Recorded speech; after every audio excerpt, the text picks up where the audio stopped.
Hey guys, welcome back to the internet. Tub here, and today we're gonna be making fun of literally anything possible. I don't care if I call 12-year-olds cringeworthy. You know why? Because they are. And I'm gonna make fun of them for literally 10 minutes straight. Well, mate, today we're gonna be talking about some obscure topics and beef with the likes of Keemstar and Makimu. Hey guys, Sky here, and today we're gonna be looking at the butter mod. Butter. I definitely won't let you guys down with horrible decisions I make in the future, okay? Butter. Hey guys, welcome back to another video. I do want to say thank you to the new subscribers. The TikTok surgery video is blowing up like it's going insane. So seriously, thank you guys so much. We got a great start to 2024. I've been calling 2024 2021 V2 because I blew up in 2021 and now I want to have another blow up, and we're almost at 2 million subscribers. We've been gaining a lot over the past month, so I do got some 2 million subscriber specials planned. And before we do get into the video, I do want to let you guys know that I have a music video coming out on Valentine's Day. So it'll be a premiere for Hachiko. The song's already out, but yeah, I feel like I should promote my song if I want it to do good. But anyway, that's enough about me. You guys saw the title, you guys saw the thumbnail. Today we're going to be talking about where are OG YouTubers. And I actually went ahead and asked on my socials, specifically on my YouTube community tab, and I included a slideshow of specific YouTubers, and you know, some people were like, these aren't OG YouTubers, where's Jenna Marbles, Smosh, Tyler Oakley? And like, I heard y'all. Okay, that's going to be in another video. This is for all my, I guess, younger people, that 2016 era where those YouTubers are now our OGs, but don't worry for the older people. I got y'all with the Ray William Johnson, Jenna Marbles, Smosh. I got y'all. Don't even worry. That'll be another video. There are some really OG YouTubers like from that era in this video because I wasn't planning on making two. But yeah, I'm rambling now. Let's get started with the video. Hey guys, I quickly want to give thanks to AirUp for sponsoring this video. AirUp flavors water through scent. Yes, through scent, and they do that using these little pods right here. They have so many flavors, dude. Like, we got wild berry, peach, cherry cola, raspberry lemon, and my personal favorite, cucumber. Y'all know when water dispensers sometimes have cucumber in them? Bruh, this tastes just like it. One of my favorite things of the bottle is actually the built-in straw. Look at that, guys. It's me sipping a straw. Wow. I've always loved drinking water, as you can see by my beautiful skin, and I always have a water bottle everywhere I go, and honestly, this one became my new personal carry. And if I'm not feeling a scent, maybe I just want to drink some regular flavored water, we just pop it back in just like that. And yes, literally, no taste. You want the taste? Boom. You pull it out like that. Make sure to click the link in the description and the pinned comment below to check out a range of bundle deals AirUp is currently offering to you guys. Once again, thank you to AirUp for sponsoring this video.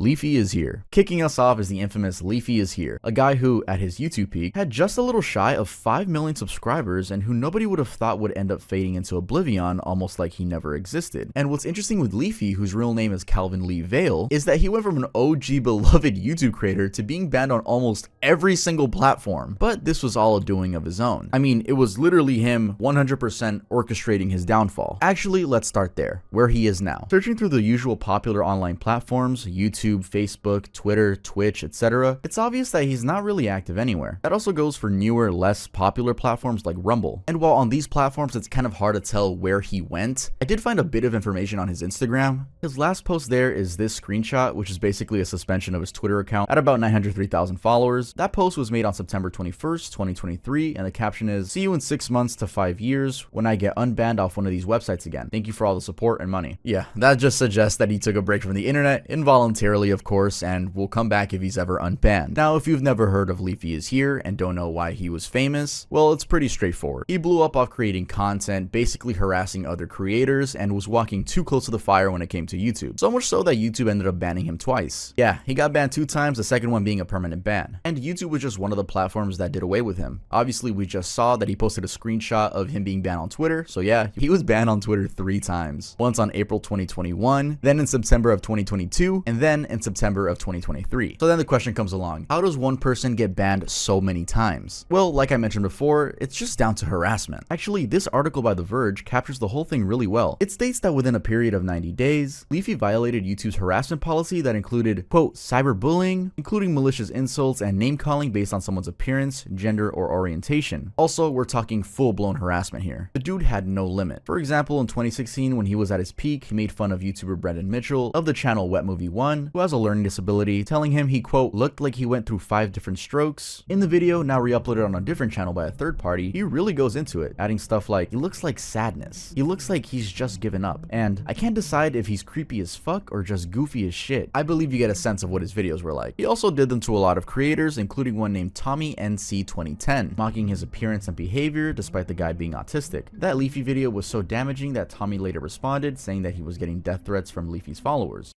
Hello folks. I'm having a difficult time right now because some people are threatening my life, threatening my family, and all I wanted to do was inspire people. Though Leafy didn't know the man was autistic, and I do remember Leafy apologizing in a separate video, though I'm just going off memory. Now, I could go on and on about this because Leafy's harassment reached all crevices and nooks of the internet, including trans/LGBTQ communities. However, one of his hits that stood out were his attacks on Pokimane. A clip of it still exists online, again, re-uploaded, and it's pretty brutal. He attacks her content style and looks, all through even saying, I'd watch Jake Paul vlogs before Pokimane. I'd watch gay for Pokimane. He went on to make 3 other videos about her and also doubled down on the mockery on his now banned Twitter account. Specifically, he took this photo of her without makeup and used it to degrade her looks. He apparently made it his profile picture at some point and also called her less attractive than any average person on Twitch. Anyway, Leafy started streaming on Rumble, which still is a streaming service, but it really fell off. Just like Kick is still on, but it's like it has such a bad reputation, which is why I actually ended up moving to Twitch. Like I couldn't take being on Kick, you know, like every Kick clip that comes up on my Twitter feed is negative, and I just didn't want to be associated with that. Anyway, it's not about me. If you want to watch my Twitch streams, go ahead and follow that. And he was almost banned on Rumble, and the dude doesn't even post there anymore. He also revealed what he looks like nowadays. Leafy is an interesting case because it seems like whenever he comes back, people still flock to him, even if it's for the wrong reasons. And I don't doubt he'll make his way back to the internet when everyone least expects it, but that time is not now, apparently. I don't know. I'm willing to put a bet that he comes back this year. Maybe late this year, but I'm willing to bet he's gonna do something this year. But I guess we'll just have to wait and see. GradeAUnderA. Next up is GradeAUnderA, an OG who left his fans not only craving for more of his content, but also reliving the 106 videos he had made by the time he quit. He made a bunch of animated rant videos, which were loved by many. He would complain about the most random topics, and his funny voice made it worth the watch. But where is GradeA now? Well, my theory is that he went to college and got a well-paying, normal job. Or I should say, normal job, but the internet treating him as some sort of rare animal, which is what I'm doing too. There have been other speculated sightings of him around. Like, we're talking about these people like they're Sasquatch. Someone on Reddit claimed he made a Telegram account, then disappeared. That was just 2 months ago. A month earlier, someone, still on Reddit, claimed to have asked him why he stopped uploading, and apparently Grade replied with just, my dad. Does that suggest something happened to his dad? Well, no one knows for sure. Still, that same month, another Redditor claimed that this was Grade now. Spoiler alert, it's not, but are the other claims true? Who knows? I mean, it's Reddit we're talking about here. Anyway, in a 2017 stream, he accidentally face revealed. I'm not going to point out myself, I've learned my lesson there. Hello? Excuse me? Wrong fucking mic? Hang on. That's the wrong mic, man. And since we're talking about Reddit, Grade has a subreddit there, r/GradeAUnderA, with about 9,000 members, and they for sure show a lot of love for his content. That's why I said people still relive his videos. This post here is just one example. It was made just 7 months ago, which is about a year and 3 months since Grade had left, and under it, you can see comments like, his videos were literally works of art in the realm of comedy and rant videos. I would say such a take is understandable for a channel with about 3.77 million subscribers and over 557 million views. And just to be clear, Grade had been making videos since 2013, and once he quit YouTube, he also went cold on Twitter, where he had been relatively active before. His YouTube peak, and this is why he's on the OG list, was in 2016/2017, with videos such as this one, and this one. Also, a very important highlight of his career was the subscribe to Scarce movement, making YouTuber Keemstar lose subscribers and promoting Scarce, and actually eventually gaining him over 200,000 subscribers in under a week. Anyway, that's about it for Grade A's situation. He's off in the real world, probably working a well-paying job, and potentially might even have a wife and family. I'm just speculating though. I'm not gonna go too deep into any of these people's lives, I'm not gonna invade their privacy. I'm just looking at speculations or maybe some certain confirmations that can be found public on the internet. You're not gonna see a tough video doxing my favorite YouTubers to find out where they are. Like, no, that's not gonna happen. Anyway, let's head on to the next one. Lieutenant Corbis. Back in 2016, Lieutenant Corbis, a rather sensational 11-year-old girl, literally took YouTube by storm after amassing almost 1 million subscribers and building a really loyal fan base doing what most considered edgy commentary. Soph, that's the name she rebranded to at some point, even got featured in some publications with Daily Dot describing her as, quote, the future of YouTube, unquote, and her strategy as, quote, on point. What Lieutenant Corbis was doing was basically making gaming commentary videos, but it was really interesting because this was a 5th grader, making these really witty and adult jokes. She cussed a lot, talking about the F word and the C word here, and talked about extremely controversial things. For instance, throwing her own opinion on the BuzzFeed Canada editor who wanted only non-white, non-male applicants for a job. She didn't hold back even when talking about herself, at one point describing herself as being, quote, a lazy C word for not having videos prepared before she left for a family trip. And I've got absolutely nothing planned. 50% of it is just I'm being a lazy. The other 50% is I don't have anything to talk about, because nothing interesting is going on. See, when you're a YouTuber, you require another source of something interesting going on for you to leech off of and make your own entertaining content. But I mean, who cares if I prepare videos on that? That's the thing, I'm a shitty YouTuber. I got nothing original about me. That's the only thing you can have going for you when you're trying to be a good YouTuber. But I'm like this weird dog mix breed. I'm a mix of different dogs and I look kind of weird and shit. I'm kind of a mix of like 6 YouTubers. So most of it comes from Leafy, Pyrocynical, and Sneeko. Then General Sam, then there's a little bit of an iDubbbz mix, then a little Jax Films. I have my sassier moments. Also, isn't it funny she's not even playing the game? She was actually ahead of the game, because if you think about it, that's what TikToks do nowadays when they have like some mobile gameplay somewhere on the screen. Also, I think what made her a prominent figure is the fact that her commentary wasn't just edgy, but also interesting in a way. For example, she would make observations like, when you're a YouTuber, you require another source of something interesting going on for you to leech off of and make your own entertaining content. Something really well thought out, and it's true. If you want to grow as a YouTuber, it's literally the best option to talk about other trending topics. That's how this channel blew up. At the time, she was being compared to Leafyishere, who was equally getting great numbers. Actually, she blew up because other YouTubers recognized her and shouted her out for her, quote, amazing content. I'm talking about Keemstar and Pyrocynical. Pyro's fans actually mentioned her on his subreddit, and he saw it and shouted her out in one of his YouTube videos, and that made her go from 46 subscribers to 101,000 subscribers in just a week. Fun fact, I met Lieutenant Corbis in 2017 at Camp Flogna. Yeah, look at that. I was 15 years old in that picture. So we were both children. Isn't that interesting? And now I'm mutuals with Pyrocynical on Twitter and have exchanged some nice DMs with him. So just really interesting that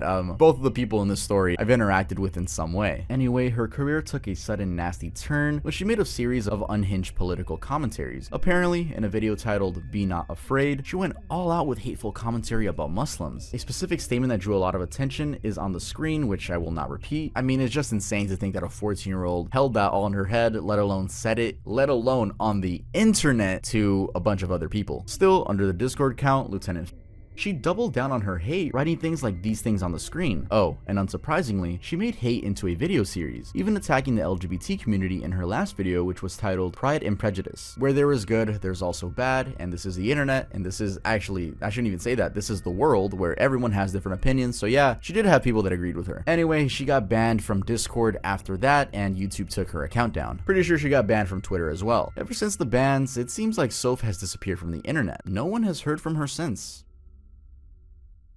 Tobuscus. Next up is Tobuscus, who I already made a mini documentary about in 2021. You should go watch that after watching this video. Now, as I stated in that video, Toby's case is pretty loaded and has a lot of hearsay stuff in it. And without getting too much into it, let me give you guys a quick summary. So Tobuscus is one of those very overlooked OG YouTubers from back in the day with 3 pretty healthy channels at the time: Toby Games, Toby Turner, and Tobuscus. 2 of those channels began in 2006 and 1 in 2010. And honestly, while he posted content right from the start, his golden years were between 2012 and 2016. You can tell because that's when his Tobuscus channel hit the most views with videos like this one, this one, this one, one, and this one. I mean, he found a style that worked, and the videos were getting millions of views per video. An interesting bit is that all through these videos, which I personally used to love back then, he did a pretty good job, intentional or not, of hiding his personality. It's like we never got to know the real Toby. We were just exposed to this character that he played throughout different scenarios. Anyway, somewhere around 2016, his content really slowed down for some strange reason. He sometimes went weeks or even months without posting. Some speculated that was the reason his views took a dive. However, there was an entire allegation of abuse leveled upon him, first by April F., then by 4 other women. The alleged abuse ranged from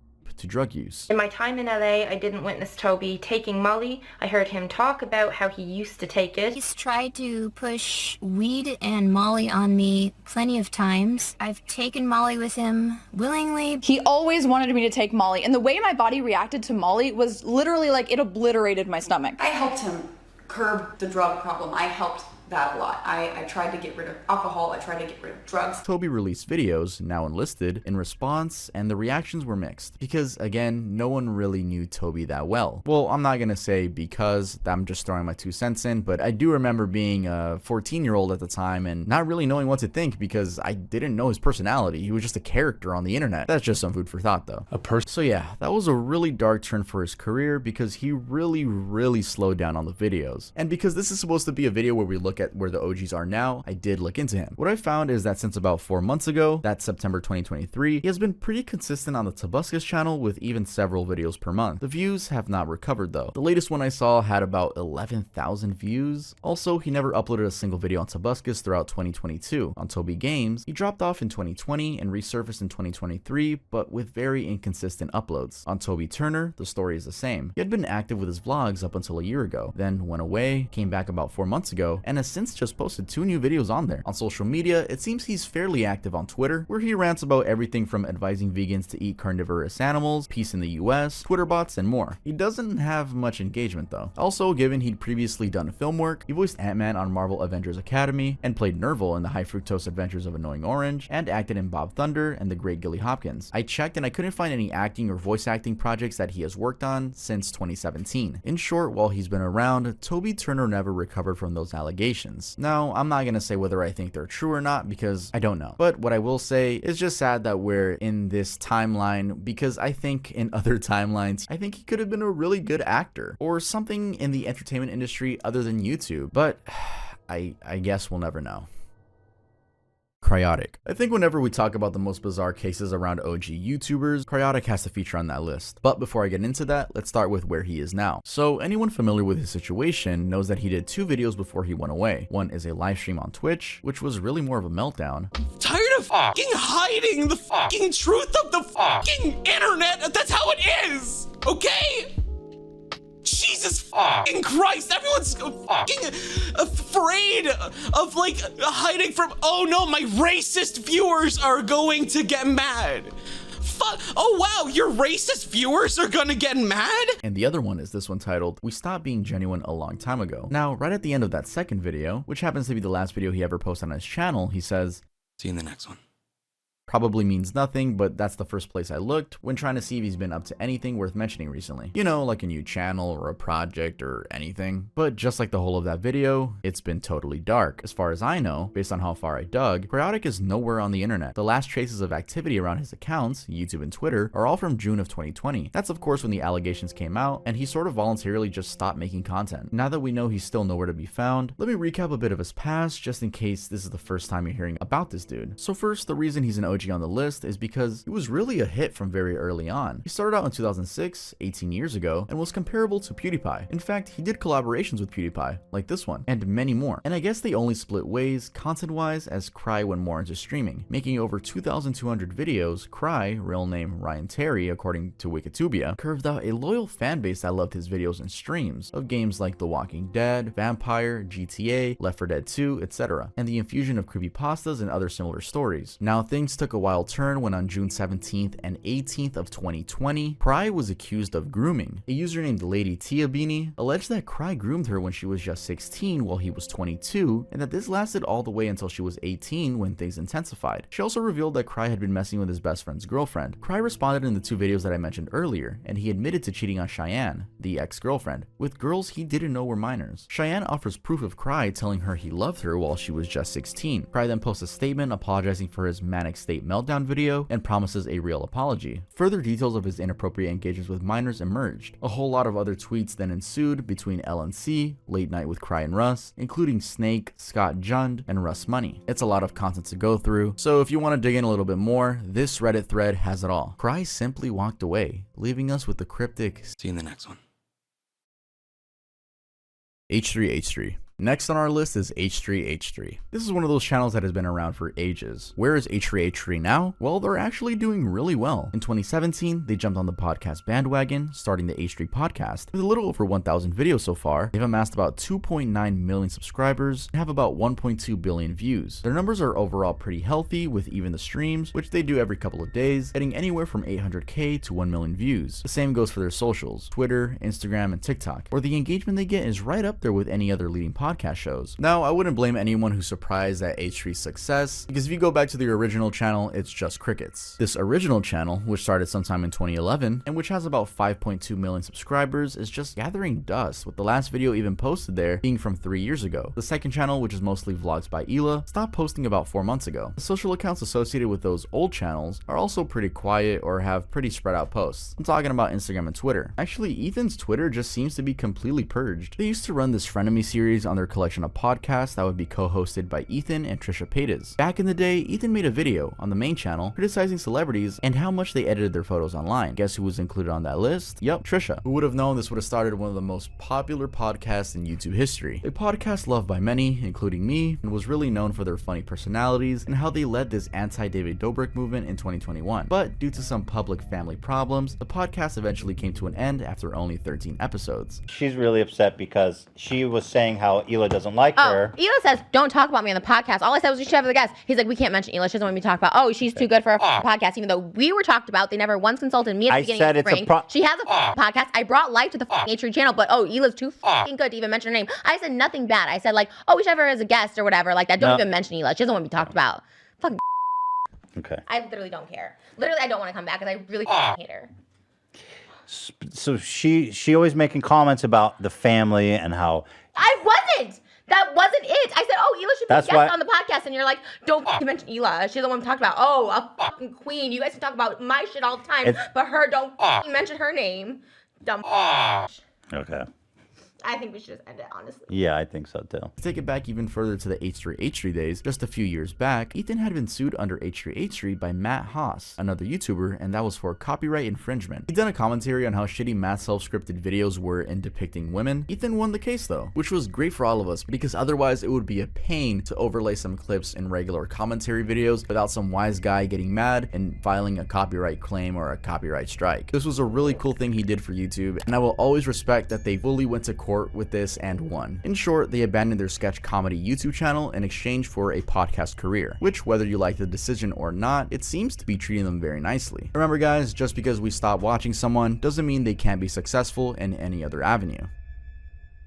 SkyDoesMinecraft. Some creators, just like we've seen with H3H3, rebrand and succeed at keeping their audience even with some countless controversies to their name. Others, however, like this creator, just doesn't manage to come back, at least in a successful way. I'm talking about Adam, SkyDoesMinecraft, Dahlberg, aka Net Nobody. They started their channel around 2011, doing the usual video game commentary style of videos. It didn't last long for them to rule the Minecraft space on YouTube because by 2014, they already had over 10.3 million subscribers and about 1.2 billion views. I think the 2014 to 2016 period was their golden era, as going by their channel statistics, they were easily getting close to 1 million views on lots of their videos. Part of their downfall started with a 2017 situation where Adam was cheated on by their then girlfriend, Elisa. They went on a wild rage about it on Twitter, and then in an interview with Dramaler added they were quitting the channel, which had a whopping 14 million subscribers back then, because they felt bored and trapped in making kid-friendly content. They would later rebrand to SkyDoesEverything, but because the entire channel was built on Minecraft content, and that's what his audience YouTubers wanted, their viewership tanked a lot, with the video struggling to pass even the 100,000 view mark. Anyway, an even bigger blow came when they got accused of abuse. This was in January of 2022 by their former partner Elizabeth in a very damning series of tweets. I won't go into the details of the allegations, but just know it was horrible. Sky immediately stopped posting following the allegations, and about 10 months later tried selling the channel for $900,000. Sky then went away for a while, only resurfacing in July of 2023 with a very long tweet saying they were excited to show what they've been working on behind the scenes. This sort of sweep things under the rug style got lots of mixed reactions, with some calling them delusional, while others, like under this video's comments, were relieved that they were back and looking better and healthier. Anyway, where is Sky now? Well, they've been trying to get people to go over to Storyfire, which is a platform whose official description is a Web3 gaming, social media, and DeFi hub for all content. It actually turns out, based on this video that they made, that they're working at Storyfire. Doing what? Well, they're the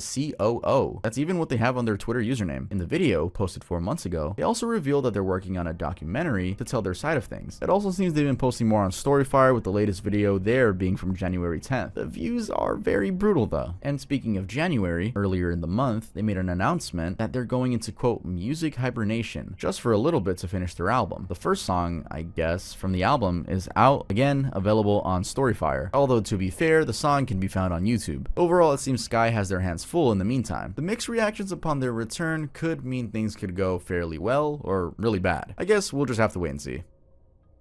CrazyRussianHacker. What's up, everybody? Welcome back to my laboratory, where safety is number one priority. That is one of the most iconic YouTube intro lines. CrazyRussianHacker. Real name, Taras Vladimirovich Kulikov. Now, this guy used to have an insane number of views back in the day, talking of the 2014 to 2018 era, but then sort of dropped in viewership drastically. And when I say insane views, I really mean that, because if you check his videos from that time, 2014 all the way to 2017, it would easily get over 1 million views per video, with a lot of the videos getting close to the 10 million view mark. His main channel even got 10 million subscribers about 6 years ago. He was just killing it. Also, he was probably the most consistent gadget reviewer at that time, doing everything from sharpening a chainsaw, testing weird things from Amazon, playing with liquid nitrogen, and trying out dog gadgets, to military ready-to-eat meals. And a little known fact is that CrazyRussianHacker was actually his second channel. His first one, Origami768, was from 2009 and still exists, though rebranded as Taras Cool. Now, that first channel, Taras Cool, was actually quite successful, with over 3.6 million subscribers and just about 1 billion views. In the rebrand, which happened long ago, he shifted it from origami tutorials to unboxings, reviews, and vlogging kind of content. His main channel, however, CrazyRussianHacker, has always been a mixed bag of reviews, vlogs, experiments, etc., which makes it hard to tell exactly what happened for the views to drop that much, and that was towards the end of 2018. His views went from in the millions to now not even being able to touch 100K. And actually, that answers the question of where he is now. He's still on YouTube, but he sadly is struggling with views. It's also unclear whether he has any other projects going on, because even on his Instagram, he mostly shares reviews with occasional family photos. That's actually another update. He got married 5 years ago and now has 3 children. Also, going back to his content, one thing I noticed is that he's been doing less of the laboratory videos that people used to love back then. He used to do experiments with products, for example, filling a basketball with liquid nitrogen. He's now more into reviewing Amazon products. And some may ask, well, why did he stop getting views? But I'll be honest, his content is pretty boring. And I mean that super respectfully. I used to love this dude back in the day. Me and my mom used to put him on the TV and watch him, but the videos nowadays, they seem really low effort, and it doesn't keep the audience engaged, and I see why the views dip. For today's video, I got a whole bunch of new gadgets. First of all, I want to show off this Besson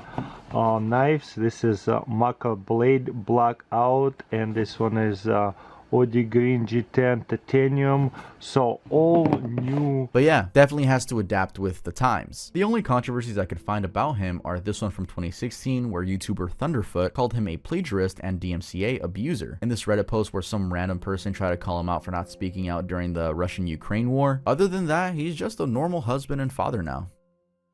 VenturianTale. This group began back in 2013, and as of 3 years ago in 2021, when they stopped uploading, they had 3,395 videos. They also had 2.76 million subscribers and just over 2.2 billion views. Those are great numbers, but even more interesting is that the channel was run by siblings, Jordan Fry, Sierra Fry, Bethany Fry, and Isaac Fry, and they would play games like Fallout 3, Minecraft, Gmod, Skyrim, and Fallout New Vegas. Jordan led the group. Things were all good, then after June of 2021, 2021, they stopped uploading. Fans noticed and even tried finding out why. It would then turn out, based on a very lengthy video uploaded by Bethany on her channel, that it was a family issue around religion. In it, she explains that they all grew up in an excessively conservative Christian household, and that they were made to believe things like sexism, homophobia, and no respect for other cultures and religions. They were kept in that environment, isolated from the world, and they knew that in order to get out, they would have to be the quote, devil. Eventually, something had to give. She stepped out. Essentially, she points out that she was scared to stand out for what was good, like defending against homophobia, and when she turned 25, she decided it was enough. I would be alone.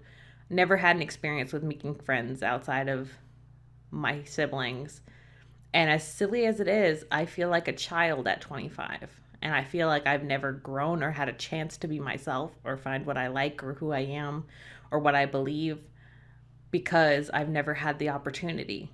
I was pretty much force-fed one belief and one thing my entire life and was told there was no other options. And if there was, or if I ever thought of anything else, pretty much I'd burn in hell. After she left, she was disowned and cut off by her family. Surprisingly, apparently that's the same fate that befell Sierra, her sister, who says she got disowned and everyone in her family stopped talking to her over changed beliefs. And I should actually emphasize that what she glazes over in that video was pretty dark and deep stuff. She talks about being SA'd as a child, being made to feel lesser than men, which greatly undermined her effort to sort of integrate into the normal world, including doing things like getting a job. Which then brings us to where these guys are now. Well, I looked and Bethany, based on her Instagram, has been making anime-inspired art. Her YouTube channel last saw an upload 2 years ago, just like the main VenturianTale channel. Sierra has been inactive on her social medias, Instagram and Twitter. At the point when Bethany made the damning videos, Isaac had not been appearing as much in videos. It is thus no surprise that his social media, Twitter, is also cold. Jordan has also been silent since the Bethany video. Apparently, after Bethany made the video, he turned off comments on the Venturian channel. What's surprising is that checking his Instagram, he hasn't been posting, but fans have been commenting as recently as just a few weeks ago, begging Venturian to come back. Overall, by the looks of things, it seems like these guys might not come back as a group anytime soon.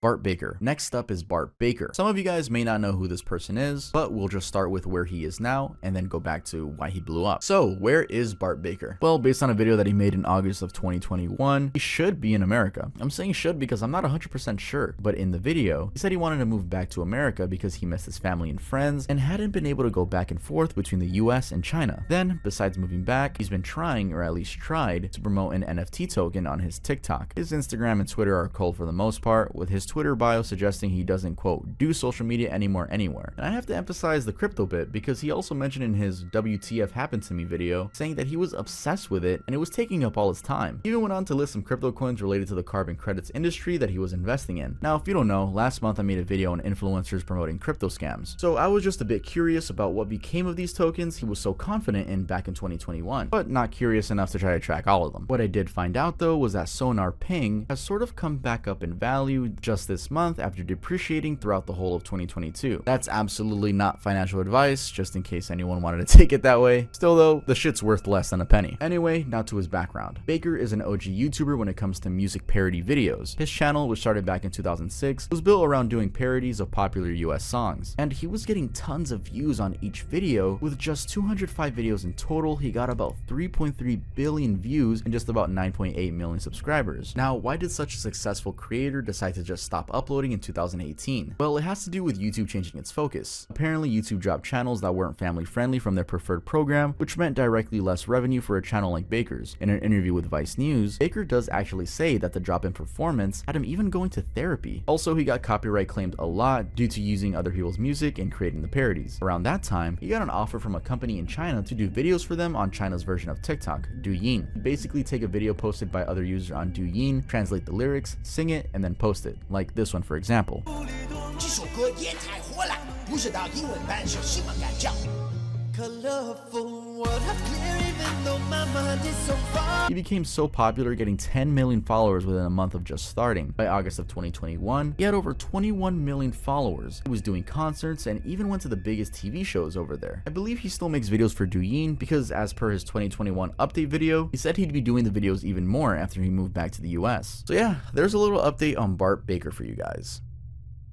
Scarce. Last on our list is Scarce, who despite describing himself as the quote YouTube news channel, has lacked the consistency that would be typical of a news channel. Scarce started his channel back in 2012 and had great success, even getting to 3 million subscribers with 679 videos. Some say that he blew up during the GradeAUnderA, Leafyishere, and Keemstar drama, but he insists that he was on the path to blowing up even before then, having decided to cover general news as opposed to just FaZe Clan like before. You might actually recall Scarce from earlier in the video when I said that GradeA led the subscribe to Scarce movement. Anyway, growth aside, as I've already mentioned, he's been known to take really long breaks and then swoop back in like nothing happened. Currently, for example, the last time he uploaded a video was in July of 2023. He did the same thing in 2017, disappearing from May all the way to July, and having people think he was dead. I believe he also went away right around the end of 2020 for about 2 months. Although to be fair, in an interview with Tommy C's SFTP, Scarce does admit that part of the reason he had been away from YouTube was that he got diagnosed with sleeping problems, got prescribed Xanax, and then got hooked on it. It also led to him having anxiety issues. Knowing that, it would be enough reason to explain his on and off routine. However, there's a little more. Turns out, around 2017, YouTube had allegedly been demonetizing toxic channels, with a list including Keemstar, Leafy, Onision, Scarce, and GradeAUnderA. That might have discouraged him to some extent. So, where is Scarce now? Well, what I gathered from his Twitter is that he might be looking for alternative jobs. He posted this tweet where he was sort of mourning being rejected from Riot Games where he had applied to work. That tweet is from January 16, 2024, which is pretty recent. So it really seems he's gonna stay away from the internet and aim for a normal job. Either way, I wish him the best. Alright, that was it for this video. If you guys enjoyed it, make sure to leave a like. Click the like button. Actually do it. And if you think I'm cool, if you like the way I tell stories, make sure to hit that subscribe button. We're almost at 2 million subscribers. And in case you guys didn't know, I do have a podcast. I have it with my best friends. So if you guys want to watch that, we talk about some internet drama over there, our personal lives. Make sure to go over to my second channel and watch the Crew podcast. And that's going to be it for this video. I'll see you guys next time I upload.